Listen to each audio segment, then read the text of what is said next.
All right, let's take a closer look at some different types of reactions here in section 7.4. We already did a little bit of classifying some reactions. So this is in the previous lecture. Now we're going to look at a special kind of double displacement where two compounds combine and they swap partners, and when they swap partners, one of the new products that is made is not soluble in water, and so it comes out as a precipitate. We saw some videos on Canvas where the test tube got cloudy or some crystals started coming out, so that is a driving force behind some of these double displacement reactions, the formation of a precipitate. So let's see if we can predict the products of these double displacement reactions. So we need to swap partners, and it's not quite as difficult as you might expect. Some people get intimidated at first. But the reason why these partners swap so easily is because these are ionic compounds. We have potassium and we have hydroxide, and remember, when you dissolve ionic compounds, the ions start floating apart from each other. So the potassium and the hydroxide are already floating around separately. And then we have some zinc and some chloride also floating around separately. We do have two of the chloride, but we won't worry about that for now. We'll balance it at the end. So we have some zinc and we have some chloride floating around separately. So all of these ions are floating around separately, which makes it easy for them to trade partners. Let's take a look at what new partner the potassium cation could end up with.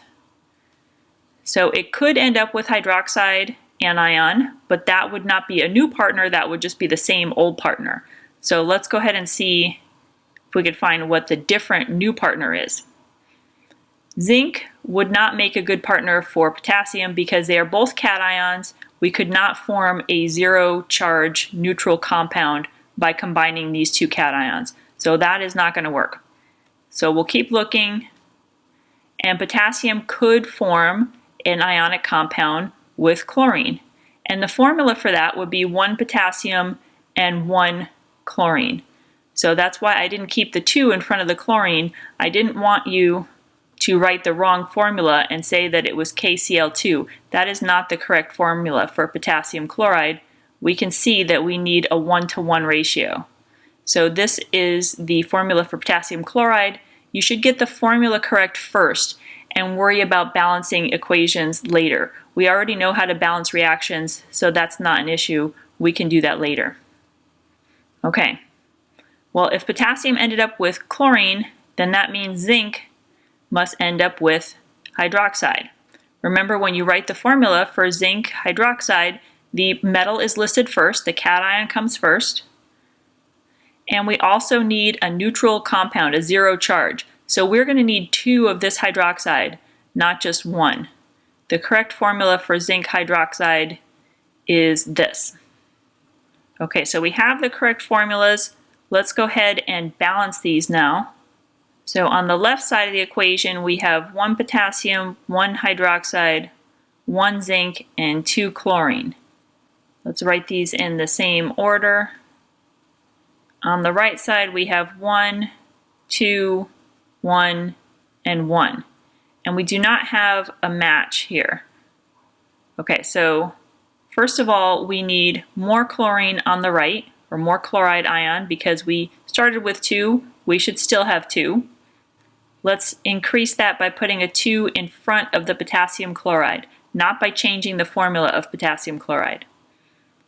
So now we have 2 potassium and 2 of the chloride. Now we don't have enough potassium on this side, so let's increase that. Now we have 2 potassium, and that gives us the added bonus of making 2 hydroxide, which we needed to balance anyway. So here we go, 2, 2, 1, 2, 2, 2, 1, 2. This is balanced with these coefficients. Okay, so now the last thing that's missing is the states. Which of these is dissolved in water and which of these is not dissolved, a solid precipitate. So we're going to figure out which one of these is soluble. The compound that's soluble we are going to mark with aqueous because it's dissolved. If we find a compound that's insoluble, then that is going to be marked as a solid because it is not dissolved. It's a solid precipitate. So some people do get confused and see the word soluble and they want to write S, but that is not correct. Soluble means it's dissolved. That should be AQ. Not soluble should be S. S does not stand for soluble. S stands for solid. So if it's not dissolved, that's when it's a solid precipitate. Okay, so which one of these is soluble and which one of these is not soluble? All right, let's use this solubility table on this next page to figure out which one of these would be soluble and which one would not be soluble. So the way that we read this table is that these top two boxes go together. So we have the generally soluble compounds or the generally soluble ions and then the exceptions to that. And this kind of goes together. So we have the group 1 metal cations and ammonium are generally soluble. The exceptions to that rule are none. There are no exceptions. All group 1 metal cations and ammonia form soluble compounds with all different anions. All right, so halides or halogen anions are generally soluble, but this time there are some exceptions. So these salts would be insoluble, but most other salts with halides in it would be soluble. Then we have these polyatomic ions that are generally soluble, and actually they are completely soluble. There are no exceptions to that.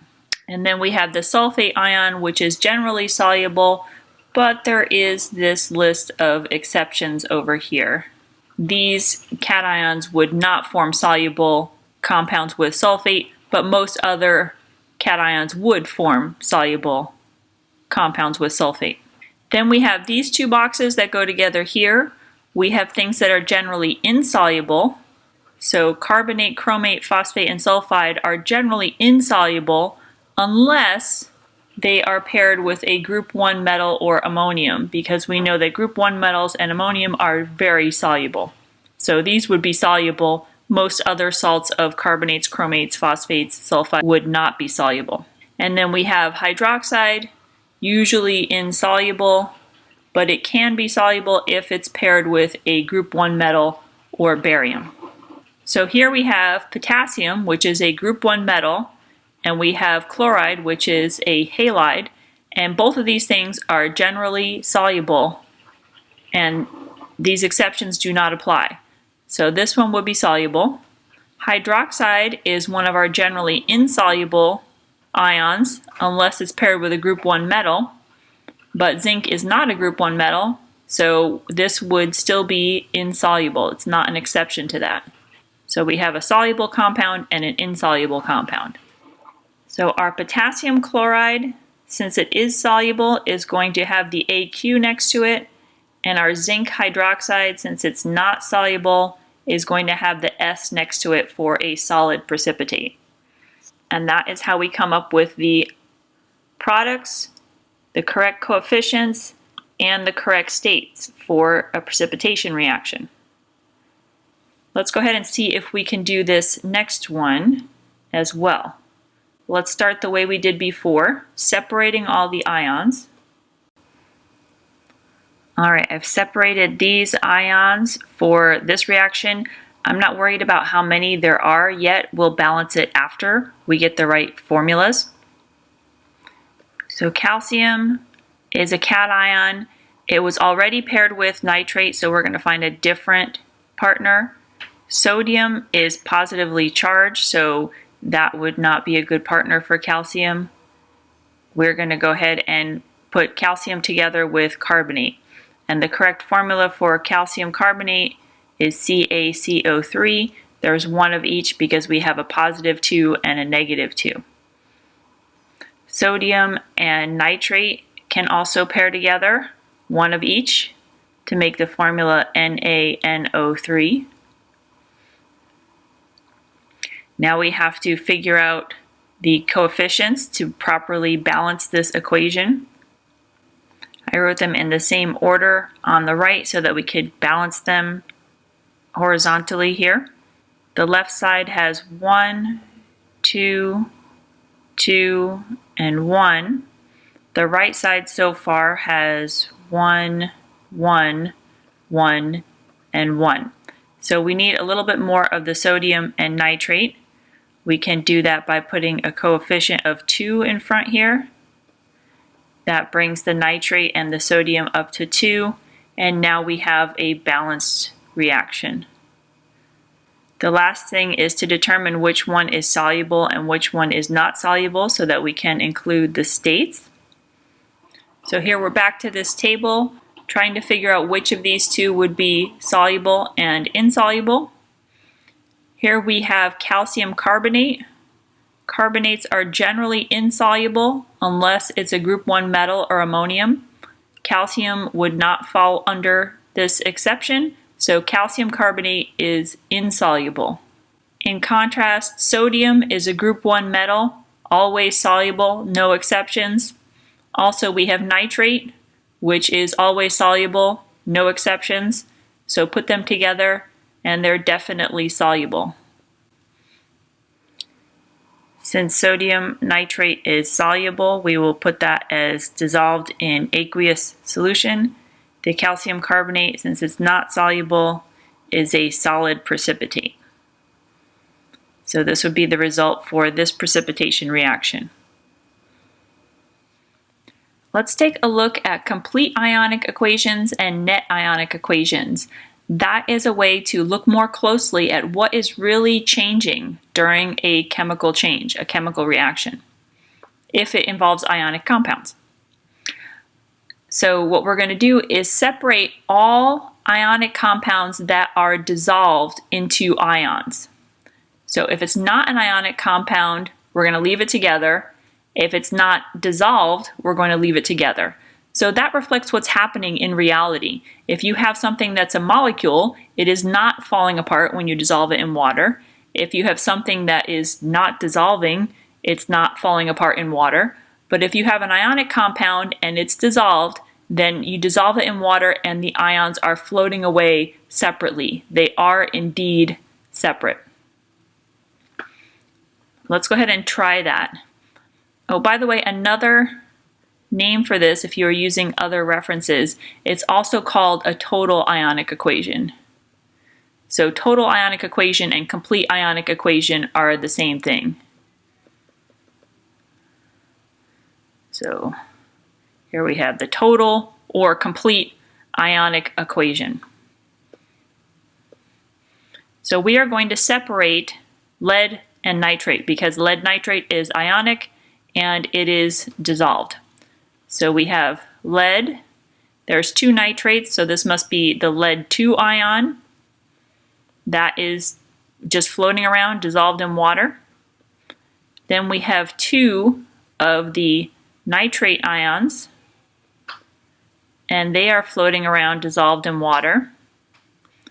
And we also have 2 potassium ions floating around, dissolved in water. And we also have 2 iodide ions floating around in water. The lead iodide is not dissolved, and so it is not separated, floating around as separate ions. It is sitting there as a solid. So we're going to just keep that together. It's together. It's sitting there at the bottom of the beaker, not dissolved. The potassium nitrate is dissolved, so we have 2 potassium ions floating around, dissolved in water, and we also have 2 nitrate ions floating around, dissolved in water. So that is our complete ionic equation, everything separate that should be separate. Now we're going to remove anything that is not changing, anything that's just kind of hanging around, floating in water, not doing much. We're going to kind of clean them up out of there. Lead over here is floating around in water, but over here is sitting on the bottom as a solid. So that is doing something, that's changing. The nitrate is floating around in water, and then it's still floating around in water. So it's not doing much. It's just kind of hanging around. We're not going to worry about it. The potassium is also not doing much, floating around at the beginning, still floating around at the end. The iodide, oh, I forgot to write the charge. All right, the iodide ions floating around at the beginning, part of a solid precipitate at the end. So that is changing. We've crossed out all the spectator ions. Let's write again what is left. So the net equation of what is happening is that we have lead-2 ions meeting up with 2 iodide ions dissolved in water, coming together and forming a solid precipitate that then sinks to the bottom of the test tube or beaker. So the net change that's occurring is lead and iodide ions coming together to form lead-2 iodide precipitate. All right, so for the complete ionic equation, I'm going to write the ionic compounds that are dissolved as separated ions. This other one that's a solid precipitate, I'm going to leave together because it is not separated. It's stuck together as a precipitate. All right, now I have everything separated that should be separated. Now we'll remove the spectators. It looks like sodium is not doing much, just floating around at the beginning, just floating around at the end. Also, chloride is not doing much, floating around at the beginning, floating around at the end. The carbonate and the calcium are what are doing something, undergoing a change. So the net change that is happening is that carbonate ion and calcium ion are coming together and forming a solid calcium carbonate precipitate. Again, we have some ionic compounds here. I'm writing them as separated ions when they are dissolved in solution. However, the tin 2 sulfide I am keeping together because it is a solid precipitate. It is not floating around as separate ions in solution. Now that I've written everything separated, the things that are hanging around both in the beginning and at the end are bromide ions and sodium ions. Those are just staying dissolved the whole time. The tin 2 ion is changing. It goes from being dissolved to combining with the sulfide ion and becoming a solid precipitate. So this would be the net ionic equation. You can see these net ionic equations just kind of focus in on what is actually changing in the reaction. Tin and sulfide are coming together to make tin 2 sulfide. This last example is a similar process. It's just that it happens to not be a precipitation reaction. You can see that there's not a precipitate forming. What's happening is an acid and a base are coming together to make water. And a salt is the other byproduct, but they come together to make water, and this is a very strongly energetically favored reaction. So we have strong acids and strong bases, which also dissolve into ions when you dissolve them in water. They're dissociated into 2 hydrogen ions and a sulfate ion.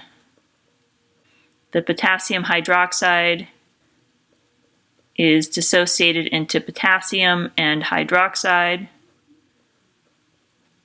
However, the water molecule is not dissociated. We'll just write that as water.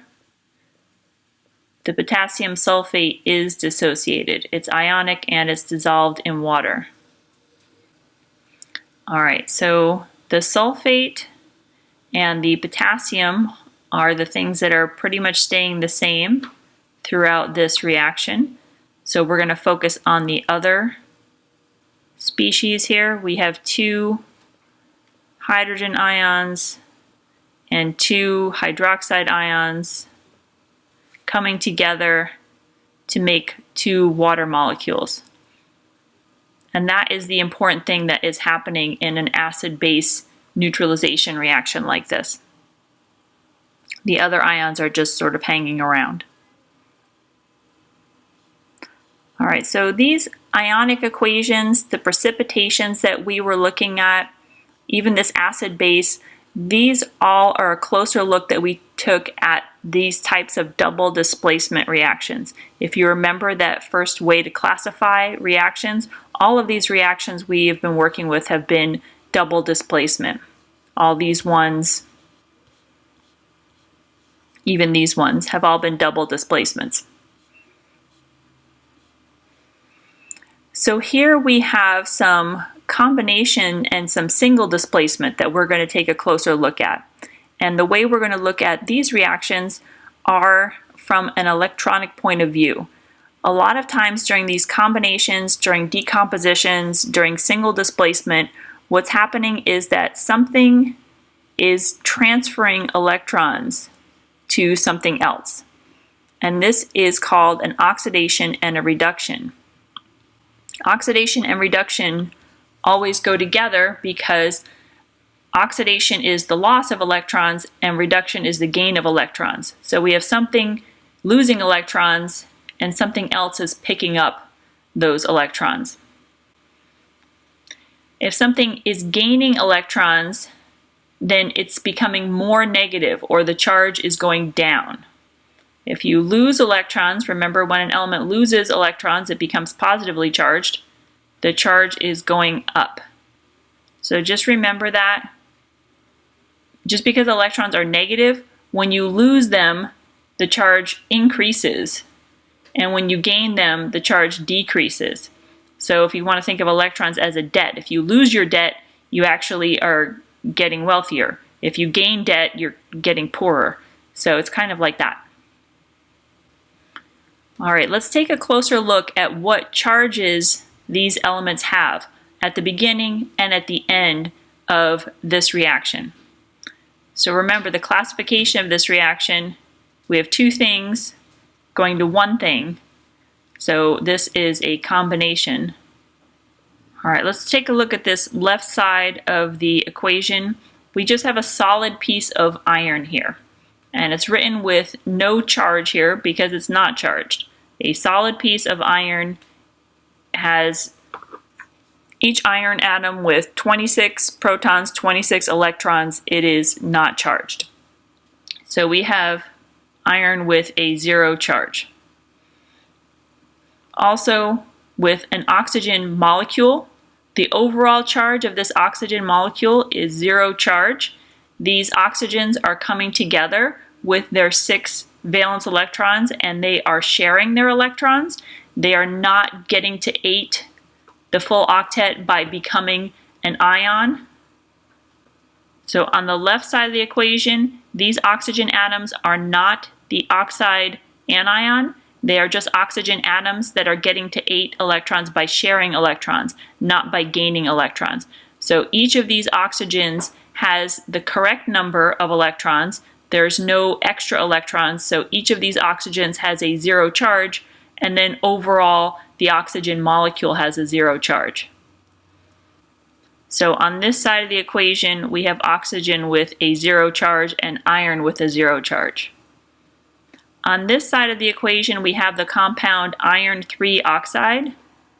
So what we have here are some iron 3 cations and some oxide anions. So on this side of the equation, we actually do have the oxygen with 8 valence electrons, which makes it 2 extra electrons. So we have each oxygen with a -2 charge, each iron with a +3 charge.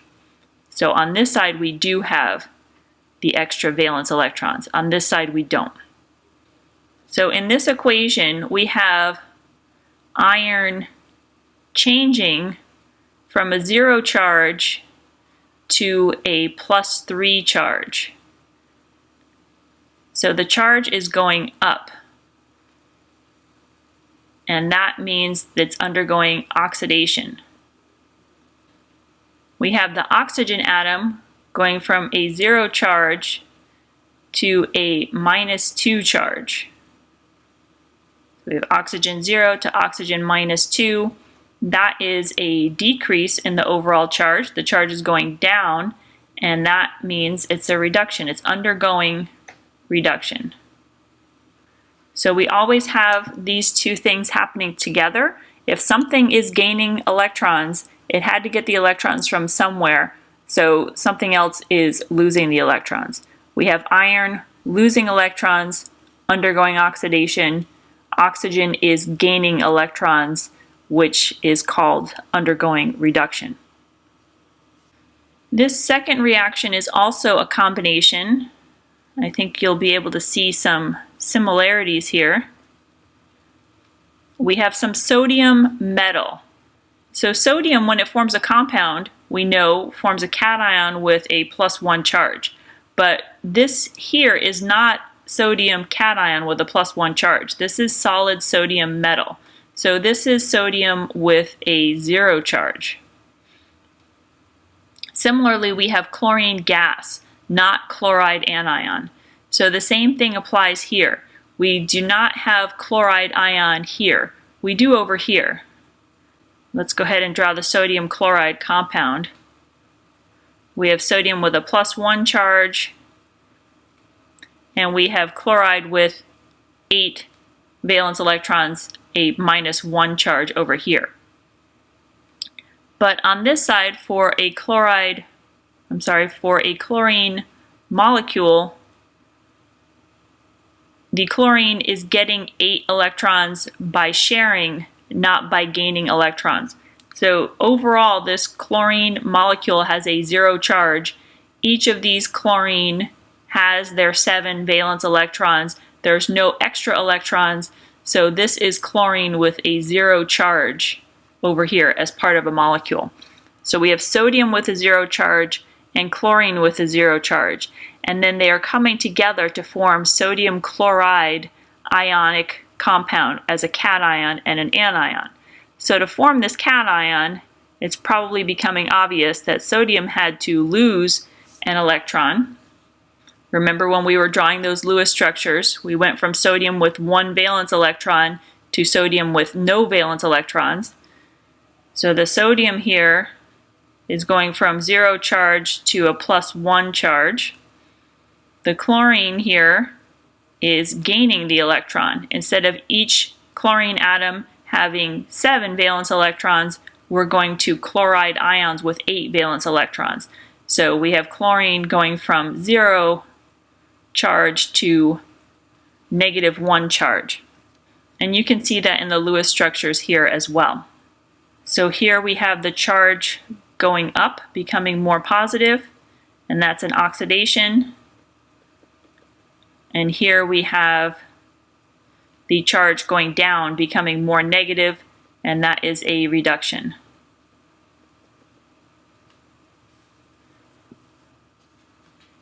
All right, let's look at one more example of oxidation and reduction with this equation. This chemical reaction is actually not a combination. Hopefully you can recognize it. What we have here is a single displacement, and a lot of times single displacement have oxidation and reduction involved as well.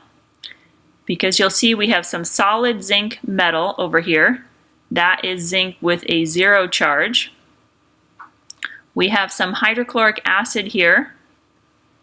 The hydrochloric acid is made up of hydrogen with a +1 charge and chloride with a -1 charge. I know that we can draw the Lewis structure for the hydrogen chloride molecule.